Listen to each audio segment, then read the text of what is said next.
इन social media वालों के हाथ में दे दिया है। और इसमें आप इतना फंसे रहते हो कि आपके पिताजी जब ऑफिस से घर लौट के आते हैं और आपसे 2 शब्द बात करना चाहते हैं, आप उनको भी समय नहीं देते हो।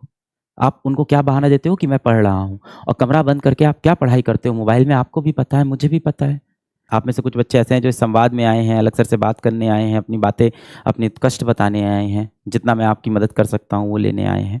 कुछ बच्चे रिवीजन कर रहे होंगे, तैयारी कर रहे होंगे, पर अभी इस वक्त पे कुछ बच्चे ऐसे होंगे जो अभी इंस्टाग्राम खोल के लगातार ऐसे स्क्रॉल कर रहे होंगे, उस नकली दुनिया में पूरी तरह से फंसे होंगे। एक के बाद एक रील देख रहे होंगे, और हर एक रील के बाद उनके दिमाग में जो डिप्रेशन है वो बढ़ता जा रहा होगा। हाथ यहाँ से हट नहीं पा रहा होगा रील से, क्योंकि वो अपने आप में ऐसा चुंबकीय बनाया गया है ना, ये सब प्लेटफॉर्म इसीलिए ऐसे बनाए जाते हैं कि वहाँ से आप हट ना पाओ, जानबूझ के ऐसे डिज़ाइन किए जाते हैं। और वो वहाँ फंसा होगा और लगातार खुद को कोस रहा होगा कि काश मैं पढ़ लेता, मैं पढ़ क्यों नहीं रहा हूँ। फिर थोड़ी देर उस दुनिया में खो गया, 15 मिनट तक फिर स्क्रॉल किया, उसी दुनिया में खोया हुआ है। एक हंसी वाला मीम देखा, बहुत मज़ा आया, फिर कोई एक लड़की वहाँ पे नाचते हुए आई, उसको देख लिया, फिर देखा कोई लड़के लड़की का कोई अच्छा सा रील है और उसको देख के बड़ा मज़ा आ रहा है। प्यार मोहब्बत के प्रसंग हैं जो जीवन में आपको आगे मिलने वाले हैं, वो आपको अभी चाहिए, समय से पहले नहीं मिलनी चाहिए चीज़ें, आपको वहाँ मिल रही है, आपको वो सुख मिल रहा है जो अभी आपको नहीं मिलना चाहिए, और आप उस दुनिया में फंस जाते हो। आपको क्या लगता है ये जो लोग हैं, मार्क ज़करबर्ग जैसे लोग हैं, ये इन प्लेटफॉर्म को किस तरीके से बनाते हैं? इसी तरीके से बनाते हैं कि आप जैसा मासूम इंसान वहाँ पे फंस जाए और वहाँ से बाहर ना निकल पाए। कहने को तो कहा जाता है कि हम एक कम्युनिटी बना रहे हैं जो लोगों को आपस में कनेक्ट करे, पर आप देखो ये रील्स वगैरह इसीलिए बनाए गए हैं। आप बैकएंड पे देखो तो वो सिर्फ आपका डेटा देख रहे हैं कि आप कितना समय वहाँ पे अपना व्यतीत करते हो, और क्यों आप कम समय व्यतीत कर रहे हो। ये इंसान क्यों इस प्लेटफॉर्म को छोड़ के जा रहा है, इसको और रील्स दिखाते हैं, इसको और पोस्ट दिखाते हैं, इसको और इस दुनिया में फंसा लेते हैं, इस नकली दुनिया में इसको हम फंसा के रखते हैं, यहाँ से ये बाहर ना निकल पाए। और आप क्या होते हो, अपनी असली दुनिया भूल के उस नकली दुनिया में फंसे रहते हो। भाई हम सब ने इतनी टेक्नोलॉजी, इतनी पढ़ाई लिखाई, इतना जीवन में जो हम ग्रो हुए, किस लिए हुए थे? इसीलिए हुए थे कि हम सुखी रहें, हम खुश रहें, हम तंदुरुस्त रहें, हमारी सेहत अच्छी रहे, अपने माँ बाप को समय दें, अपने भाई बहन को समय दें। आप देते हो? आप देते हो? एक तरफ आप रील स्क्रॉल कर रहे होते हो, दूसरी तरफ आपकी माताश्री आपसे आपके बारे में बात करना चाह रही हो कि बेटा तुमने समय से खाना खाया था कि नहीं खाया था, और आप उनसे चिढ़ के बात कर रहे होते हो, उनको कष्ट देते हो, आप उनसे बदतमीजी से बात करते हो। तो ये सारे सोशल मीडिया प्लेटफॉर्म आपको इसी तरह से भटका रहे हैं। आप देखो ना, आप सोशल मीडिया पे एक फ़ोटो डालते हो अपनी मम्मी के साथ, me with my mom is so beautiful, she is like god to me, और आप उस गॉड के साथ घर पे कैसा व्यवहार करते हो? जब वो गॉड आके आपसे रात को 10 बजे बोलता है कि बेटा आप मोबाइल छोड़ दो, ये बंद कर दो सोशल मीडिया प्लेटफॉर्म, आप कितनी चिढ़ से उनको रिप्लाई देते हो। इस दिन के लिए थोड़ी ना उन्होंने आपको बड़ा किया था। तो ये नकली दुनिया से आप बाहर निकलो, अपने जीवन का कंट्रोल खुद के हाथों में रखो। इन बड़े-बड़े टेक जायंट्स को अपने जीवन का कंट्रोल मत दो। धीमे-धीमे देखो ये सोशल मीडिया प्लेटफ़ॉर्म ने कंट्रोल आपके जीवन का, आपके मस्तिष्क का अपने हाथ में ले लिया है। आप देखिए, आपको लगता है कि आप उन्हें इस्तेमाल कर रहे हो, हाँ? आपको लगता है ना कि ये फ़ेसबुक, व्हाट्सऐप, इंस्टाग्राम आप इस्तेमाल करते हो, बिल्कुल गलत। इंस्टाग्राम, फ़ेसबुक, व्हाट्सऐप, यूट्यूब आपको इस्तेमाल करता है अपने फ़ायदे के लिए। आप उनके लिए एक यूज़र हो, आप उनके लिए एक कस्टमर हो, और आप उनके जाल में फँस जाते हो। और इस जाल में फँस के आप उनको इम्पोर्टेंस दे रहे हो, उन अनजान लोगों को यूट्यूब पे या इंस्टाग्राम पे, सोशल मीडिया में, रील्स में देख रहे हो, जिनका आपकी ज़िंदगी में कुछ लेना-देना नहीं है। आप ये बता दो, आप 1 घंटे रील स्क्रॉल करते हो, उससे आपके जीवन में क्या वैल्यू एडिशन होता है? आप समझदार हो, पढ़े-लिखे हो, 18 साल के हो, 19 साल के हो, काफ़ी चीज़ें आपको समझ में आती है। ऐसा तो है नहीं कि आप बिल्कुल अनपढ़ हो बेटा, बिल्कुल आप अशिक्षित हो, आप शिक्षित हो, आपको चीज़ें समझ में आती है। सब समझने के बाद भी आपने अपने जीवन का कंट्रोल इन सोशल मीडिया वालों के हाथ में दे दिया है। और इसमें आप इतना फँसे रहते हो कि आपके पिताजी जब ऑफ़िस से घर लौट के आते हैं और आपसे 2 शब्द बात करना चाहते हैं, आप उनको भी समय नहीं देते हो। आप उनको क्या बहाना देते हो कि मैं पढ़ रहा हूँ, और कमरा बंद करके आप क्या पढ़ाई करते हो मोबाइल में, आपको भी पता है, मुझे भी पता है। आप तो वही देख रहे हो कि किसने अपनी बीवी को क्या बोल दिया, ये दोनों कपल आपस में क्या कर रहे हैं, ये बॉटल उछालने वाला चैलेंज कैसे होता है। तरह-तरह के आप रील देख रहे हो और अपने दिमाग को पूरी तरह से दूषित कर देते हो। जिस माँ-बाप ने आपको पाल-पोस के बड़ा किया, उनकी इज़्ज़त आप नहीं करो। किस काम की ये पढ़ाई-लिखाई मेरे और आपके? मैं अपने लिए भी बोलता हूँ। किस काम की ये पढ़ाई-लिखाई, किस काम का ये एम, एम्बिशन, डॉक्टर बनना, इंजीनियर बनना, ये सब किस काम का है यदि हम अपने माता-पिता को सुख ना दे पाएँ, खुशी ना दे पाएँ, 2 पल बैठ के उनसे चैन से बात ना कर पाएँ। अगर ये चीज़ आप पढ़ाई के लिए कर रहे हो, तब तो मैं समझ में आता है। तब तो चलो वो चीज़ सही भी है, जस्टिफाइड है बेटा वो। अगर आप कहते हो मम्मी मैं पढ़ाई कर रहा हूँ, अभी मैं बात नहीं कर पाऊँगा, मैं समझता हूँ। तो जो आप बोल रहे हो ना रिवीजन करने का समय नहीं मिल रहा, समय आपके पास बेटा बहुत है। हम में से कोई भी इतना बिज़ी नहीं है कि अपने जीवन के सबसे महत्वपूर्ण चीज़ के लिए समय ना निकाल पाए। ये ड्रॉप ईयर है, आपके लिए सबसे महत्वपूर्ण चीज़ है कि पूरे दिल से, पूरी शिद्दत से तैयारी करना और बाधाएँ जितनी भी आ रही हैं, इन सब बाधाओं पे ध्यान ना देना।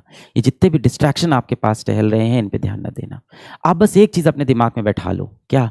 कि आप सोशल मीडिया का इस्तेमाल नहीं करते, ये आपका इस्तेमाल करता है। अच्छा लगेगा आपको कि कोई आपका इस्तेमाल करके चला गया? नहीं लगेगा ना? करने दोगे आप किसी को खुद का इस्तेमाल? नहीं करने दोगे ना?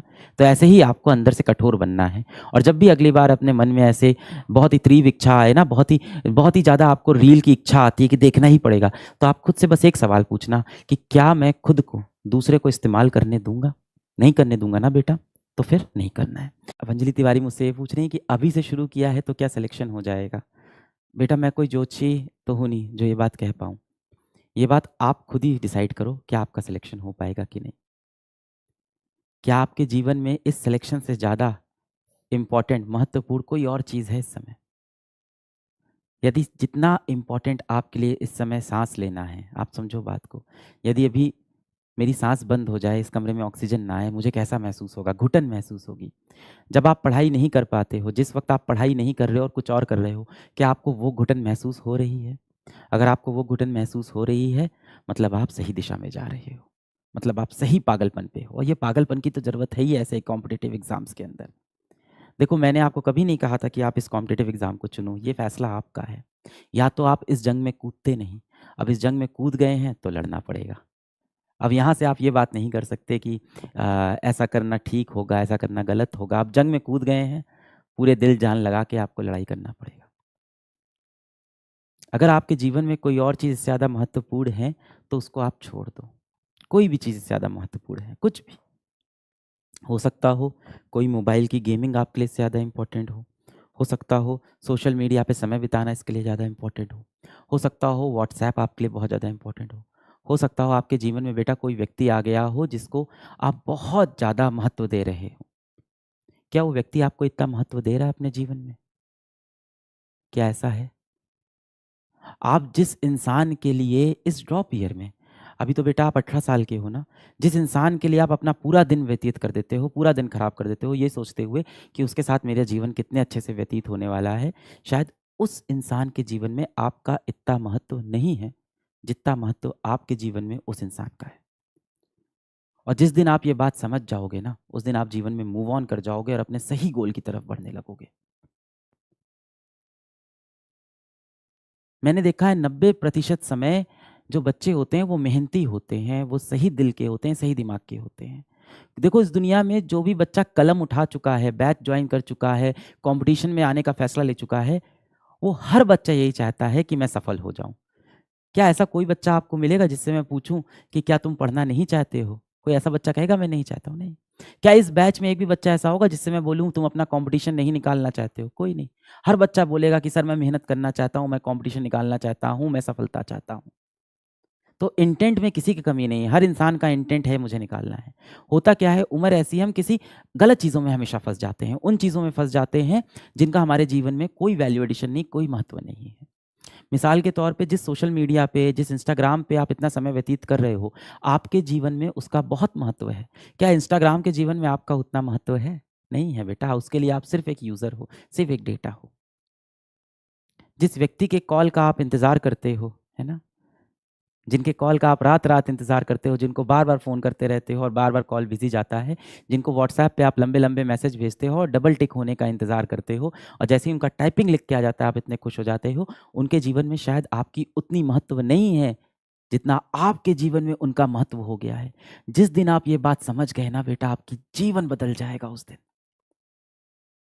और बाहर दरवाजे पे जो आपकी माँ खड़ी है ना, जो आपसे दिन भर में सिर्फ 5 मिनट आपसे बात करना चाहती है, उसके जीवन में आपके सिवा कोई नहीं है, सबसे ज़्यादा महत्व आपका है। ये दुनिया बहुत कठोर है, बहुत मुश्किल से वो लोग मिलते हैं जो आपसे सच्चा प्यार करते हैं। और जहाँ सच्चा प्यार करने वाला इंसान मिले, उसको अपनी ज़िंदगी से मत जाने दो, उसको निराश मत करो, उससे मुँह मत मोड़ो भाई। सच्चा प्यार कौन करता है? आपको बिना किसी कंडीशन का प्यार कौन करता है? आपकी माँ करती है। जब कोई नहीं होगा ना आपके लिए ताली बजाने को, जब आप अकेले नाच रहे होगे, भीड़ में कोई नहीं बैठा होगा, पूरा स्टेडियम खाली होगा, कोई नहीं देख रहा होगा, आपकी माँ होगी जो आपके लिए ताली बजा रही होगी। जब मेरे वीडियो पे 50 व्यू आते थे ना, तो उसमें 1 व्यू मेरी माँ का होता था। आज मेरे वीडियो पे अगर 50,000 या 1 लाख व्यू भी आते हैं, तो भी उसमें 1 व्यू मेरी माँ का आज भी होता है। उस माँ के लिए सोचो यार, कुछ करके दिखाते हैं। ऐसा कुछ करते हैं कि आपकी माँ को गर्व हो, पूरा समाज आपकी माँ को आपके नाम से जाने ना। यस, माँ, अम्मी, मम्मी, मॉम, नाम बहुत हैं, इमोशन सेम है उसके। मैं क्या मोटिवेट करूँगा यार, तेरी माँ तेरे को सबसे ज़्यादा मोटिवेट करेगी बेटा। बहुत कड़वी बात अगर आपसे बोलूँ, आज जीवन में आपकी खुद की कोई औकात नहीं है। आज आपकी जीवन में खुद की कोई औकात नहीं है बेटा। जिस मोबाइल पे बैठ के आप ये चैटिंग में चीज़ें लिख रहे हो ना, जिस मोबाइल से आप इस टाइम चैट में लिख रहे हो कि सर मैं कैसे प्रिया को भूल जाऊँ, वो मोबाइल भी आपको आपके माँ-बाप ने दिलाया है। उसमें वो ₹250 का डेटा रिचार्ज भी आपके माँ-बाप ने कराया है। इस समय जिस कुर्सी पे आप बैठे हो, वो भी खरीद के उन्होंने दी है। इस समय हाथ में जो आप रोटी खा के ये चैट लिख रहे हो, वो रोटी आपकी माँ ने आपको किचन के अंदर पसीने में सन के बना के दी है भाई। बहुत मुश्किल से आपको ऐसे सच्चा प्यार करने वाले पेरेंट्स या घर वाले मिलते हैं, उनको यार आप दुखी मत करो। और मैं बता रहा हूँ सबके पेरेंट्स ऐसे नहीं होते, ये भी सच है। बहुत से बच्चों ने पिछले वीडियो के बाद मुझको ये मैसेज किया कि सर आप जैसे बता रहे थे मेरे पिताजी वैसे नहीं हैं। आप बता रहे थे कि आपका पिता बहुत मेहनत करता है और आपके लिए सब करता है। सर मेरे पिताजी तो दिन भर घर में सोते रहते हैं। हो सकता है, मैं मानता हूँ सबके पेरेंट्स ऐसे नहीं हैं। तो आप मिसाल बनो ना यार दुनिया के लिए। हो सकता है, बिल्कुल हो सकता है। देखो हो सकता है कि 90% पेरेंट्स बहुत अच्छे हों, 10% हो सकता हो सही रास्ते पे नहीं हो। तो आप तो मिसाल बनो ना दुनिया के लिए, आप भी वैसे ही इंसान क्यों बन रहे हो?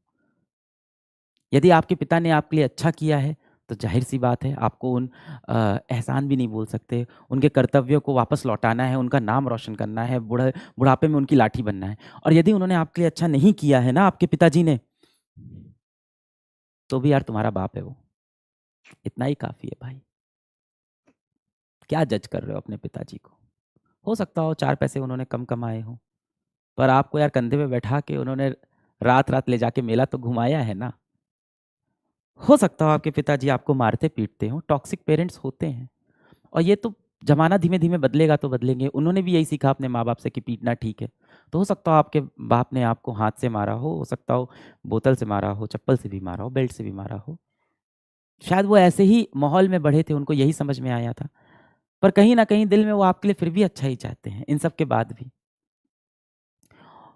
और मैं तो कहता हूँ यार, अगर आपको लग भी रहा है ना कि आपके पिताजी बुरे हैं, तो बस ये याद रखो कि बाप है यार अपना, इतना ही काफ़ी है। जन्म दिया है मेरे को, इतना ही काफ़ी है। कहीं न कहीं अपने हाथ से कभी 2 रोटी तो खिलाई होगी, इतना ही काफ़ी है। किसी दिन घर में आपके लिए ₹300 कमा के लाए होंगे, इतना ही काफ़ी है। बचपन में आपको एक खिलौने वाली कार खरीद के दी थी, इतना ही काफ़ी है। कौन करता है दुनिया में आपके लिए कुछ? जिसके पीछे दिन-रात तुम दौड़ते रहते हो, स्कूल में जिस लड़की के पीछे आप भाग रहे थे, उसने क्या किया आपके लिए? कुछ नहीं किया, हमेशा आपको इग्नोर किया।